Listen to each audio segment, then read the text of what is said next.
Buenas tardes. Vamos a dar inicio con la última clase que nos toca del temario y eso es ver genética y cáncer. Para eso es importante recordar qué es el ciclo celular y cuáles son sus funciones y sus fases. El ciclo celular es un conjunto ordenado de eventos que nos van a llevar al crecimiento de la célula para que ésta pueda dividirse en dos células hijas idénticas. El ciclo celular, si recuerdan, consta de dos fases. La interfase, compuesta por G1, S y G2, y posteriormente la mitosis, que es donde se va a dividir la célula y está compuesta por profase, metafase, anafase, telofase y por último la citocinesis, que es la división. Aquí volvemos a tener el ciclo celular y vamos a ver las funciones o los componentes de cada una de estas fases. En G1 es la fase de crecimiento celular y de la síntesis de proteínas que vamos a necesitar para que el DNA pueda replicarse. Y esa replicación se lleva justamente en la fase S. Esta fase es continua y el DNA tiene que replicarse por completo, para después llegar a la fase de G2, en donde vuelve a haber síntesis de proteínas necesarias para poder entrar y llevar a cabo la mitosis. Y aparte, en esta fase se revisa el DNA, se revisa que no haya ningún error que pudo haber sucedido en la replicación y de ser así, pues tiene que repararse. Posteriormente llegamos a la mitosis, que ya es en sí la división celular. Todo este proceso tiene que estar controlado. Entonces existen 3 puntos de regulación, pues para ver que las cosas se hayan hecho bien. En G1, antes de pasar a la fase S de replicación, pues tiene que verificar que la célula haya crecido lo suficiente y que tenga todas las proteínas necesarias para poder replicar el DNA. La fase S pasa completa sin un control y en G2 es donde se revisa que el DNA esté bien, que no tenga ningún error y se repara.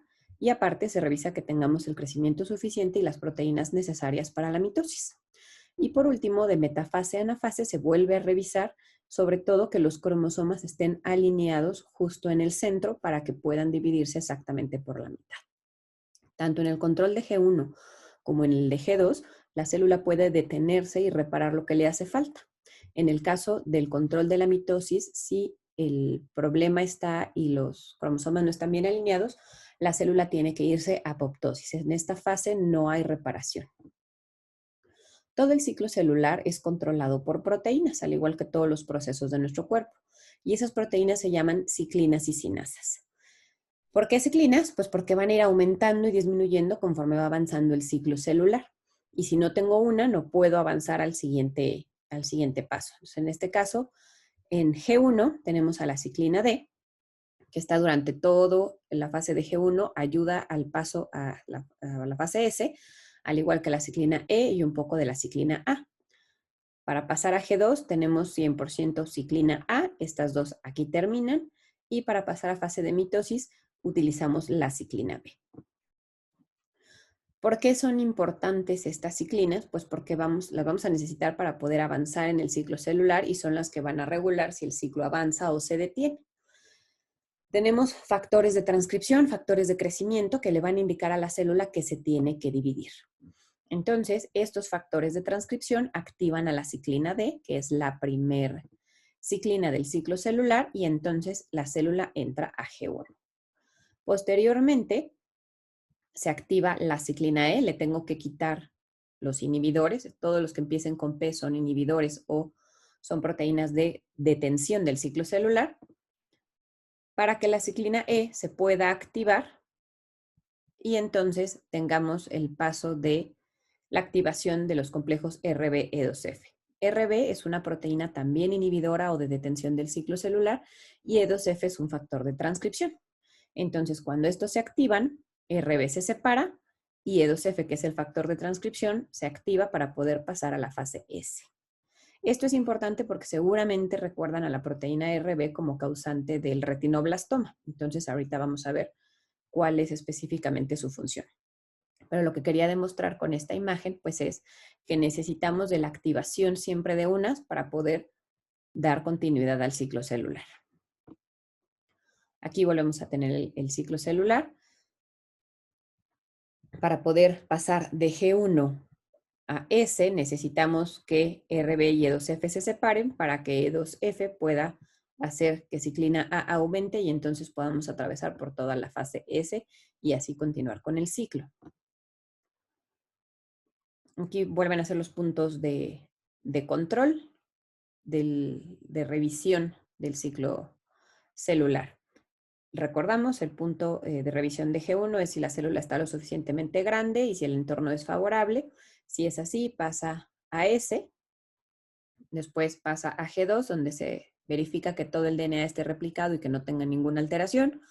Si el entorno es favorable y si la célula es lo suficientemente grande, para después pasar a M, en donde se verifica que los cromosomas estén alineados en el centro. Estos puntos de control están específicamente regulados por proteínas, no se preocupen, no tienen que sabérselas todas, pero hay proteínas como ATM, como P53, P21, que se van a encargar de detener o hacer que el ciclo celular avance. Entonces, supongamos, P53 tiene que activarse si hay un daño celular en G1 para que la célula pueda detenerse y entonces se repare. Lo mismo sucede con P21. Va a inhibir el complejo de avance y entonces la célula puede repararse. De G2 a M también vamos a tener proteínas específicas que van a hacer que la célula se detenga, se repare y después avance. Y de metafase a anafase, pues es lo mismo. Tenemos todo un complejo de proteínas que se van a encargar de detener a la célula y de mandarla a apoptosis. Aquí no hay chance de reparación. Igual, ciclo celular, las proteínas CDK con sus ciclinas son las que se van a encargar de hacer que el ciclo celular avance y las proteínas P pues son las que se van a encargar de frenar el ciclo celular. P16, P15, 21, 27, P53 entre ellas. Entonces, si yo les estoy hablando de que tenemos proteínas que hacen que el ciclo celular avance y proteínas que hacen que el ciclo celular se detenga, pues estas son realmente importantes ahorita que vamos a ver el tema de cáncer. ¿Por qué? Si ustedes recuerdan, el cáncer pues es un crecimiento no controlado de las células o una división celular exagerada. Entonces, solo por lógica, si yo tengo problemas con las proteínas que frenan el ciclo celular, están mutadas y no las tengo, pues el ciclo celular se va a descontrolar y va a estar activo todo el tiempo. Entonces, aquí vemos otra vez las P21, P27, P57, todas estas son proteínas que detienen el ciclo celular y que cuando están alteradas, pues nos pueden generar algunos tipos de cáncer. Vamos ahora sí a iniciar el tema de cáncer, ya habiendo recordado el ciclo celular. Y la definición, pues es una enfermedad ocasionada porque se pierde la capacidad de la célula para regular su propia división. Entonces, ese juego de entre la célula se divida o se detenga es el que se va a ver descontrolado. El cáncer es un crecimiento celular no controlado. La formación del tumor, pues ya es una masa de células producto de esa división celular y la tumorogénesis es todo el proceso por el cual se van a formar estos tumores. El cáncer se puede, aparte de que se da y el crecimiento celular no está controlado, también las mutaciones que nos lo van a generar van a permitir que haya señales de crecimiento adicionales, resistencia a las señales que van a inhibir el crecimiento, alteraciones para que la célula se pueda ir a apoptosis.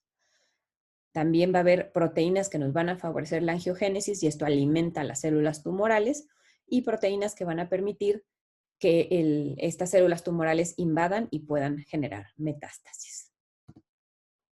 Tenemos distintos tipos de cáncer. Se le llama carcinoma aquel que es en el tejido epitelial y son los más frecuentes, sarcomas cuando son de tejido conectivo, linfomas cuando es tejido linfático, gliomas que son los del sistema nervioso central y las leucemias que afectan los órganos hematopoyéticos. La causa básica del cáncer pues es el daño a genes específicos del control del ciclo celular. Y el avance del cáncer, pues no nada más es una sola mutación que hace que la célula se empiece a dividir, sino es el acúmulo de muchas mutaciones en las células somáticas que pueden durar años. Y cuando esta célula reúne el número suficiente de errores, entonces se inicia el tumor. Los factores ambientales desempeñan un papel muy importante en el desarrollo de la carcinogénesis, aunque la base es genética. Y aquí volvemos a tener que la regulación del ciclo celular está a cargo de sustancias que van a inducir o van a señalizar si la célula tiene o no tiene que crecer y dividirse. Entonces tenemos factores de crecimiento que activan a las células, el receptor de esos factores de crecimiento, proteínas intracelulares que van a ser señales de traducción o de transcripción para el DNA y factores de transcripción nuclear. Si cualquiera de estos se ve alterado, sea el factor de crecimiento, su receptor o todos los factores de transcripción dentro de la célula, vamos a tener desarrollo de cáncer. Hay dos conceptos importantes para cáncer. Tenemos dos tipos de genes que pueden verse alterados en el desarrollo de cáncer. Genes tumor supresor, que como el nombre lo indica, son genes que las proteínas que producen reducen la probabilidad de que la célula se transforme en cancerígena. ¿Por qué? Porque inhiben la proliferación celular excesiva. Entonces, los genes tumor supresor son aquellos genes que van a regular de manera negativa el ciclo celular, esto es, que van a detenerlo. Entre ellos tenemos, por ejemplo, todas las proteínas P que vimos ahorita en el ciclo celular. Y los protooncogenes son aquellos genes cuyas proteínas promueven el crecimiento y la división celular. Retomando las imágenes que ahorita les puse de ciclo celular, pues serían todas las ciclinas, ¿no? Eso sería un ejemplo de un protooncogen, o los factores de crecimiento, o los factores de transcripción que se van a encargar de hacer que la célula se divida. Lo normal, pues es que exista un equilibrio entre los protooncogenes y el gen tumor supresor. Tiene que haber un avance del ciclo celular y tiene que haber también un freno para que lleguemos a ese equilibrio y entonces la célula se divida solo cuando tiene que dividirse. ¿Cuándo vamos a tener cáncer? Cuando tenemos alguna mutación en el protooncogen. A la hora de, cuando mutan, estos protooncogenes se convierten en oncogenes, se les quita el proto. ¿Y qué va a pasar si yo tengo un exceso de oncogenes o de proteínas que me van a favorecer el ciclo celular? Aquí está la mutación en el oncogen, entonces este está aumentado y mi gen tumor supresor o el regulador del ciclo celular no va a ser suficiente para detener a los oncogenes y por lo tanto la célula se va a dividir de más y esto me genera un tumor. Lo contrario sería una mutación en el gen tumor supresor en donde mis protooncogenes funcionan normales, estimulan el ciclo celular sin ninguna alteración, pero mis tumor supresores están disminuidos y por lo tanto tampoco pueden frenar a los protooncogenes y el ciclo celular continúa formándome un tumor. Entonces, ¿cuál es la fisiopatología del cáncer? Que yo tenga un exceso de protooncogenes que favorecen el ciclo celular o que yo tenga, o más bien haya una haploinsuficiencia de los genes tumor supresor que no me pueden frenar a los protooncogenes. Hay dos tipos también de genes, o son dos definiciones que se consideran para poder hablar de los genes relacionados con cáncer. Los primeros son los gatekeeper, que controlan el crecimiento celular de forma directa, ya sea inhibiendo la proliferación celular o mandando a la célula a apoptosis en el caso de que haya daño. Si estos genes que controlan el ciclo celular no funcionan o tengo una mutación de pérdida de función, pues va a haber progresión tumoral. Estos genes están relacionados con el inicio, la progresión, incluso la metástasis. Para que estos genes no funcionen, yo necesito a fuerzas tener los dos alelos mutados. ¿Esto qué quiere decir? Pues ser un homocigoto para los dos alelos. Y eso nos genera o nos lleva a la hipótesis de Knudson. Esta hipótesis, también conocida como de doble hit, me dice que en la línea celular, en la línea germinal, la que yo heredo, ya viene una mutación. Entonces yo de mis padres o cuando me estaba formando ya tengo una mutación en alguno de mis alelos, en estos genes. Y posteriormente a lo largo de la vida, sobre todo por cuestiones ambientales, presento la segunda mutación. Entonces ya tengo mis dos alelos mutados, nos sirven estos genes tumor supresor, gatekeeper, y entonces se da la progresión tumoral. Entonces, resumiendo, la teoría del doble hit o de Knudson significa que yo heredo una mutación y después adquiero la segunda. Y eso hace que yo tenga cáncer. Lo mismo lo vemos aquí, sea por óvulo o espermatozoide, la primera mutación ya está en la línea germinal y la segunda mutación la adquiero a través del tiempo en mis líneas somáticas y entonces se desarrolla el cáncer. Esto normalmente se da en los cánceres de origen hereditario con predisposición hereditaria. ¿Por qué les hablo de predisposición hereditaria? Porque que yo herede la primera mutación no significa que mi segunda mutación tenga que darse. Hay pacientes que nunca la desarrollan, tienen la predisposición, pero jamás desarrollan el cáncer. Y en los cánceres de tipo esporádico, pues yo no heredo ninguna mutación, mis células germinales son normales y las dos mutaciones tienen que darse en la célula somática. Esto es más raro que esto, pero son las dos maneras de adquirir el cáncer o las mutaciones que me generan cáncer. Un ejemplo de este tipo de genes, gatekeeper, es el gen de RB o de la proteína RB. Si recuerdan la imagen, RB era un freno del ciclo celular. ¿Por qué era un freno? Porque inhibe E2F. E2F siempre va unida a RB, siempre están juntitas. Cuando el ciclo celular tiene que avanzar normal, RB y E2F se separan y E2F, que es el factor de transcripción, pues hace que la célula continúe con su división. Imagínense qué pasa si RB está mutado y no puede frenar a E2F. Pues E2F le sigue diciendo a la célula que ésta tiene que dividirse.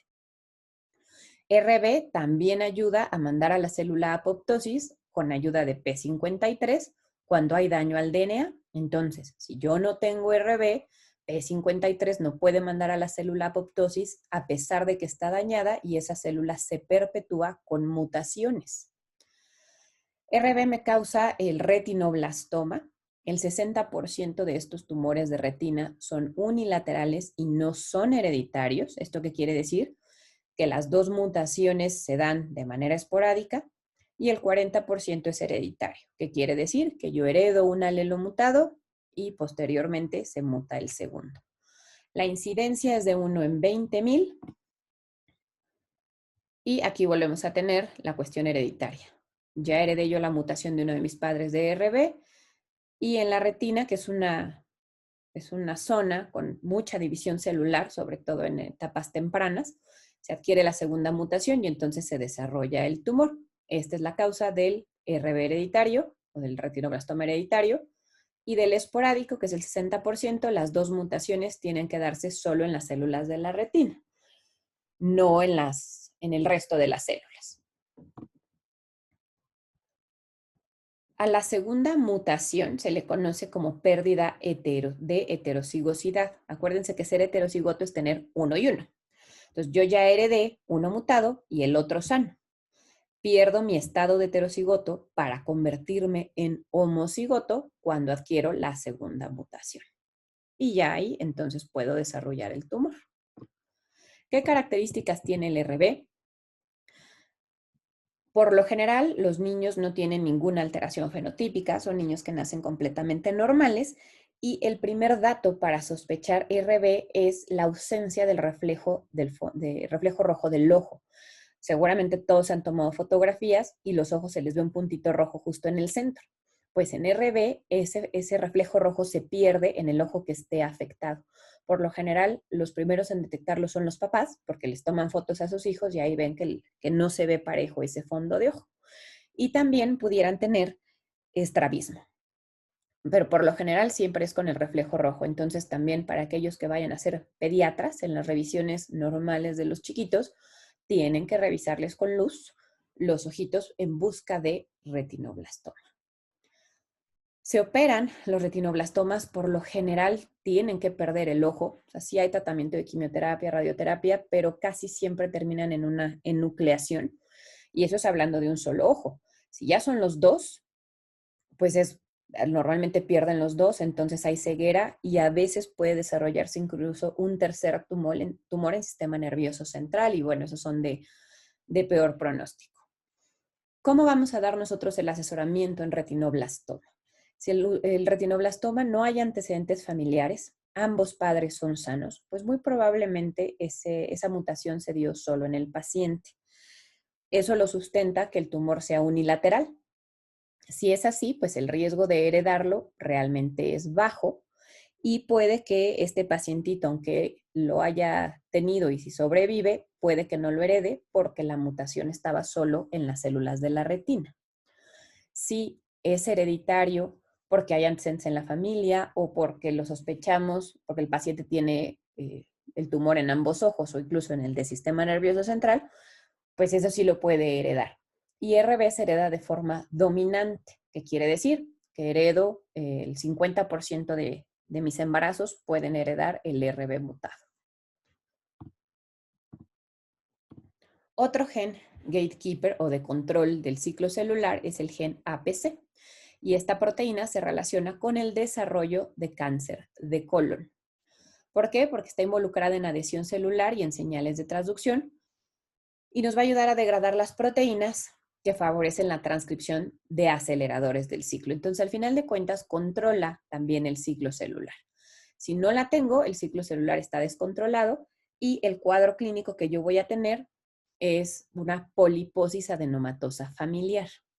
La mutación heterocigota de APC me genera los pólipos en colon, sobre todo. Son estas bolitas que ustedes ven aquí, que por lo general se detectan en edad adulta, aunque hay niños que pueden presentarlas y causan estreñimiento o diarreas o sangrados.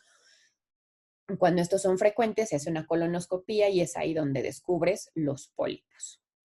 Estos pólipos son de mutación heterocigota. El problema es que si yo adquiero la segunda mutación y ambos APCs no funcionan, es ahí donde se desarrolla el cáncer de colon asociado a poliposis adenomatosa familiar. Aquí lo volvemos a tener, tenemos nuestro gen mutado, perdimos APC y entonces vamos a tener los adenomas o los pólipos iniciales. Si este pólipo o las células de este pólipo vuelven a mutar y tengo mayores mutaciones en factores de transcripción, entonces los adenomas van cambiando y se van modificando hasta hacerme un adenocarcinoma y eso se convierte en cáncer. Entonces, si recuerdan, yo les había mencionado que el cáncer era también un acúmulo de mutaciones a lo largo del tiempo. Aquí yo tenía esta de inicio cuando nací y voy acumulando mutaciones hasta que llegamos a mutar incluso hasta P53, que es la proteína que mayor nos controla el ciclo celular y entonces se desarrolla el cáncer e incluso las metástasis. Vamos a recordar ejemplos específicos como la neurofibromatosis. Yo les explicaba que la neurofibromina era un regulador de la vía de RAS. RAS es un factor de transcripción que activa ciclo celular. Entonces, si yo no tengo neurofibromina, RAS va a estar activo todo el tiempo y va a favorecer ciclo celular. El favorecimiento de ciclo celular pues hace que se formen tumores. Esto sucede, acuérdense, de forma heterocigota. Los segundos genes que vamos a ver, ya vimos los que se involucran directamente en el control del ciclo celular. Ahora vamos a ver los caretaker, que son genes que van a participar en mantener o darle estabilidad al genoma y por lo tanto reducirme la tasa de mutaciones. Si están alterados, me van a acelerar la tumorogénesis y nos generan mayor riesgo de presentar cáncer, ¿de acuerdo? ¿Qué tipo de genes son? Pues las mutaciones nos van a generar que se activen oncogenes o que me desactiven genes tumor supresor. Son proteínas extra que no me regulan o no me controlan de forma directa el ciclo celular, pero que favorecen que los que sí me controlan el ciclo celular se vean alterados. Me pueden, como les mencionaba, activar oncogenes o desactivar genes tumor supresor. La inestabilidad cromosómica que me pueden generar, pues son defectos en proteínas que necesito para que la división celular sea exacta o proteínas que se encargan de reparar el DNA. Cuando vimos la replicación, vimos que el primer mecanismo de reparación del DNA es la propia polimerasa. Ella misma puede detectar si se equivocó al unir un nucleótido, quitarlo y poner el correcto. En caso de que no se dé cuenta y la mutación perpetúe, en G2 tenemos la revisión justamente de ese DNA y hay mecanismos de reparación que van a detectar el daño y si pueden, lo van a reparar. Esas son las proteínas que van a estar afectadas y que nos pueden favorecer el desarrollo de cáncer. Un ejemplo es el cáncer de colon no polipósico hereditario. Sigue siendo cáncer de colon, pero aquí no tengo formación de pólipos. Y los genes que se ven afectados para este desarrollo son genes que se encargan de la reparación. Tanto MSH2, 1, 6 y PMS2 son proteínas que se encargan de reparar daño en el DNA. ¿Ok? Otros de los genes también de reparación son los MMR, que son varios, y están asociados también al cáncer colorectal hereditario, igual, sin la presencia de pólipos. Cuando hay daño al DNA durante la replicación, estos genes se encargan de detectarlo y de repararlo, y si no los tengo, pues me permite que esas mutaciones se perpetúen e incluso puedo llegar a tener mayor riesgo de más mutaciones, hasta 100 veces más que una persona sin estas alteraciones.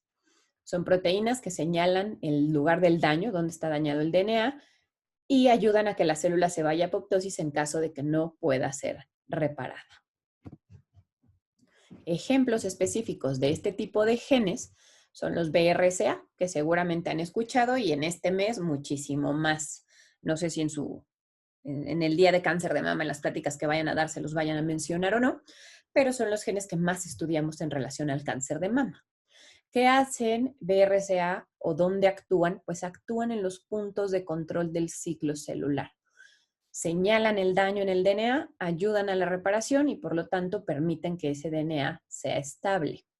Ayudan a mantener la integridad del genoma y también inducen apoptosis. Entonces, si yo no tengo BRCA, no va a haber puntos de control para que haya puntos. Aquí, por ejemplo, tenemos una mutación que es una ruptura del DNA. BRCA1 junto con otras proteínas se encarga de detectar esta ruptura y forma un complejo de varias proteínas para que esto se pueda reparar. Si yo no lo tengo, la ruptura se perpetúa, el daño al DNA continúa y se sigue heredando y se desarrolla el cáncer. El cáncer de mama, el 90% de los casos son esporádicos. Solo el 10% tiene un origen monogénico y posiblemente hereditario. Y BRCA1 y BRCA2 no solo me generan cáncer de mama, también se pueden relacionar con cáncer de ovario, de trompas, de páncreas, de próstata y de endometrio. Acuérdense que es un detector de daño, entonces no nada más detecta el daño en la mama, también lo detecta en otros tipos celulares y por eso se relaciona con otros tipos de cáncer. BRCA1 y BRCA2 no son exclusivos o son los únicos que causan cáncer de mama. Tenemos muchos otros genes. Ven aquí, P53, que es una proteína reguladora. También está involucrada en cáncer de mama y la verdad es que ya hay más de 40 genes descritos que pueden tener una interacción o una posible causa del cáncer. BRCA, las mutaciones en BRCA, tanto 1 como 2, me dan cáncer de mama en el 5% y es un poco más frecuente encontrarlo en cáncer de ovario. Todos estos que ven aquí son puntos o son zonas en el genoma que se han relacionado con la producción de cáncer de mama. Entonces son muchísimos. Ya hay estudios específicos donde si tú sospechas que es un cáncer de origen genético, posiblemente hereditario, pues los puedes mandar medir para ver cuál es la mutación específica y dar un asesoramiento. También el determinar la mutación específica nos permite saber qué tipo de cáncer es e incluso poder determinar qué tipo de terapia. Si le va a servir una terapia hormonal, si le va a servir la radioterapia, la quimioterapia, qué tipo de medicamentos de quimioterapia y el riesgo de que esto se pudiera hacer metastásico o que pudiera presentarse también en ovario o en la mama contralateral. ¿Cómo sospechas que el cáncer de mama es hereditario? Hay varios puntos. Cuando nos llega a nosotros una mujer con cáncer de mama, no a fuerzas tiene que ser hereditario, no tenemos que espantar al resto de la familia. Acuérdense que hereditario solo es el 10%. Pero al hacer la historia familiar, pues sí me tengo que ver o que verificar si hay más casos en la familia. Entonces, ¿cuáles son estas características para que yo sospeche de un cáncer de mama hereditario? Pues que la edad de inicio sea muy joven. Una mujer de 80 años con cáncer de mama, eso es lo normal, bueno, incluso hasta en los 60, pero una mujer de 25 no, está muy joven. Entonces, la edad de inicio temprana es un punto para sospechar en un cáncer de mama hereditario. Que sea triple negativo, ¿esto qué quiere decir? Pues de los más graves, que tenga en ambas mamas, que pueda tener cáncer de mama a cualquier edad, pero un familiar afectado también menor de 50 años, o que tenga un familiar cercano que tenga cáncer de ovario o de trompas de falopio o algún no peritoneal primario, o dos pacientes con cáncer de mama o de páncreas a cualquier edad. También tenemos que verificar si este cáncer de mama tiene aparte cáncer primario en algún otro lado, o también en ovario, en trompas de falopio, o incluso que el cáncer de mama sea en varones. Que sean hombres no los excluye de tener cáncer de mama. Es muchísimo más raro, pero también se puede presentar. Y si hay cáncer de mama en un hombre, que no es lo común, es más probable que sea hereditario. Hay tratamientos específicos para el cáncer de mama y es lo que yo les mencionaba. Si logramos determinar la mutación, pues yo puedo saber que si la mutación está en BRCA2, el tamoxifeno me puede ayudar más al tratamiento. Incluso el saber si hay mutaciones o no en esas pacientes me puede ayudar a decidir si se opera y cómo se opera. Hay algunas pacientes con BRCA positivas o que tienen la mutación que deciden hacerse una mastectomía bilateral profiláctica y eso nos disminuye el riesgo de cáncer en un 90%. No me lo quita por completo porque pueden quedar por ahí células, pero me lo baja hasta en un 90%. Hay otras pacientes que deciden, aparte de la mastectomía, pues también se pueden realizar una salpingoforectomía y me disminuye en 80% el cáncer de ovario, 50% el de mama. El cáncer contralateral a los 10 años me lo disminuye de un 25% de riesgo, me lo baja hasta un 1,9%, y también me reduce el riesgo de un segundo tumor en los primeros 15 años. Entonces, sí es importante la determinación de las mutaciones cuando sospechamos un cáncer de mama familiar. Cuando ya lo tenemos, pues hay pacientes que sí tienen la posibilidad de hacerse estos estudios y bueno, ya pueden decidir si tienen la mutación o no, qué hacen con su salud, pero las que no tengan la posibilidad, si yo tengo la sospecha de que pudiera ser familiar, pues tengo que estar haciendo ultrasonidos de manera anual antes de los 40 años o mastografías. Normalmente la edad para la mastografía es a los 40, pero si es familiar, se tiene que hacer por lo menos 5 años antes de cuando inició el familiar. Entonces, quiere decir que si mi mamá tuvo cáncer de mama a los 35, yo debería hacerme una mastografía a los 30. Y de ahí una vez cada año para detección oportuna. No me lo puedo quitar, no lo voy a curar genéticamente, pero si lo detecto de forma oportuna, mi riesgo de sobrevida es muchísimo mayor.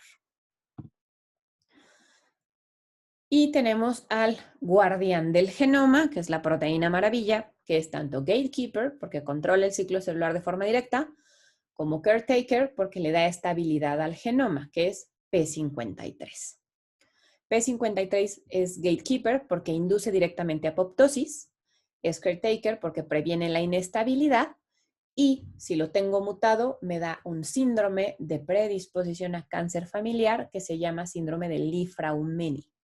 Y como P53 está involucrado en todos los tejidos, pues yo puedo tener de todo tipo de cánceres primarios. Entonces no quiere decir que cuando yo haga mi árbol familiar todos van a tener sarcomas o todos van a tener tumores de sistema nervioso central o todos van a tener tumores de páncreas. Puedo tener distintos, sarcoma, cáncer de mama, sea cerebral, páncreas, etc. Pero sí llama la atención que son generalmente en edades más tempranas de lo normal. Aquí volvemos a tener P53, que P53 se activa cuando hay daño celular, por activación de oncogenes, incluso por hipoxia o por deprivación de nutrimentos o de nucleótidos. Y cuando está activo, ayuda en los puntos de control del ciclo celular, envía apoptosis y también ayuda a enviar a la célula a senescencia. Si esto no lo tengo, me genera inestabilidad genómica, que la célula se vuelva inmortal porque no se puede ir a apoptosis, que evite o favorezca los mecanismos de sobrevida de la célula y me genere cáncer. P53 está mutado en el 50% de todos los tumores, no como la mutación inicial, sino como una de las mutaciones ya finales. Y cuando llegamos a la mutación de P53, ya no tenemos mucho que hacer. Al ser el guardián del genoma y estar involucrado absolutamente en todo, si está dañado, ya realmente controlar ese tumor es muy poco probable. Se encuentra mutado frecuentemente en los cánceres colorectales, pero también de pulmón y de mama. Todos los síndromes de predisposición a cáncer familiar se heredan de forma dominante. ¿Qué quiere decir? Que tengo un solo gen mutado que me heredaron mis familiares. Pero no voy a presentar el cáncer hasta que tenga la segunda mutación, que eso acuérdense muy bien. Y tengo cáncer de mama, cáncer de colon, sarcoma de partes blandas, osteosarcomas, tumores cerebrales, leucemia, carcinoma suprarrenocortical. Realmente hay muchos tipos de cánceres. Normalmente el 50% presenta el primer tumor antes de los 30 años de edad, por eso les decía que es en edades tempranas, y más del 90% va a tener por lo menos un tumor antes de los 70 años. Entonces, si tú tienes una mutación de P53, es muy probable que desarrolles un tumor. Vamos a resumir un poquito las diferencias entre los genes tumor supresor y entre los oncogenes. Los genes tumor supresor regulan el crecimiento y la proliferación celular e incluso algunos me pueden inducir la apoptosis. Los oncogenes o protoncogenes, antes de que estén mutados, favorecen el crecimiento y la proliferación celular. Los genes tumor supresor necesito que la mutación sea recesiva. ¿Esto qué quiere decir? Que ambas copias del gen estén mutadas para que deje de servir este regulador y entonces me dé cáncer. Y en el caso de los protoncogenes son dominantes. Con que una sola copia esté mutada, me va a dar cáncer. Por eso, todos los síndromes de predisposición a cáncer son en genes tumores supresor. ¿Qué tipo de mutación son? Pues los tumores supresores son de pérdida de función y los protoncogenes son de ganancia de función. Y las mutaciones en línea germinal, aquí sí producen predisposición a cáncer y aquí es muy raro. Los oncogenes, bueno, mejor llamados, o lo correcto es llamarles protoncogenes, son oncogenes hasta que se mutan. Puedo tener factores de crecimiento, que ya los habíamos visto.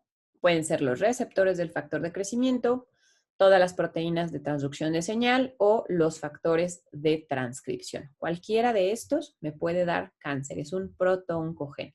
Y con solo una mutación tengo el daño. Vamos a repetirlo varias veces, los protoncogenes van a codificar productos que controlan el crecimiento y la diferenciación celular. Cuando están mutados o los tengo de más, se convierten en oncogenes y entonces me causan cáncer porque no tengo quien me frene el ciclo celular. Por eso es que sus mutaciones son de ganancia de función.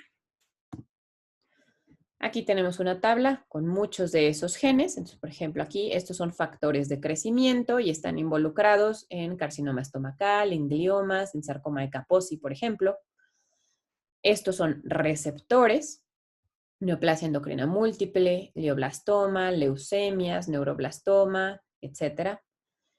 Los de transducción de señal, que aquí es donde se encuentra RAS, ¿se acuerdan? La vimos ahorita que hablamos de neurofibromatosis. Acuérdense que RAS es un factor de transducción o de transcripción. Y si está afectado, me puede dar melanoma, carcinoma de tiroides, leucemias y genes, otros factores de transcripción que me pueden dar neuroblastoma, osteosarcomas. El acortamiento de los telómeros, acuérdense que los telómeros son los que le dan estabilidad al cromosoma en las partes más distales. Entonces, cuando la célula se divide, esos telómeros suelen acortarse un poco. Cuando esos telómeros se acaban o se acortan demasiado, la propia célula se va a apoptosis. Eso es un mecanismo de envejecimiento celular y de control de que también la célula, si ya está viejita, pues tenemos que deshacernos de ella. Entonces, eso limita a las células a que se dividan entre 50 y 70 veces nada más. Cuando llegamos a ese límite, la célula se va a apoptosis. Nuestras células tumorales pueden tener, o una de sus funciones, ya que están o tienen el acúmulo de mutaciones, es inhibir este proceso de los telómeros y hacen que los telómeros no se acorten. Entonces, por eso la célula puede vivir más tiempo con más mutaciones. Y de esta manera, la célula tumoral evade las restricciones de senescencia celular. Vamos a ver un ejemplo de las mutaciones en protoncogenes, como la neoplasia endocrina múltiple, que el gen que se muta es RET y es un receptor que tiene ganancia de función. Pues si este receptor está continuamente activado por la mutación, pues el ciclo celular se va a mantener continuamente activo y eso me genera el cáncer. Tengo dos tipos, 2A y 2B, es más frecuente el 2A, y el tumor más frecuente que desarrollan es carcinoma medular de tiroides, aunque también pueden tener hiperplasia paratiroidea y feocromocitoma, que es de las glándulas suprarrenales. Y el 2B no me da alteraciones en paratiroides y este puede tener neuromas en la mucosa. Se ven como bolitas o tumoraciones en la mucosa, sobre todo de la boca. Vamos a dejarlo hasta aquí y la segunda parte de las alteraciones en cromosomas que también me dan cáncer lo vemos en una siguiente clase.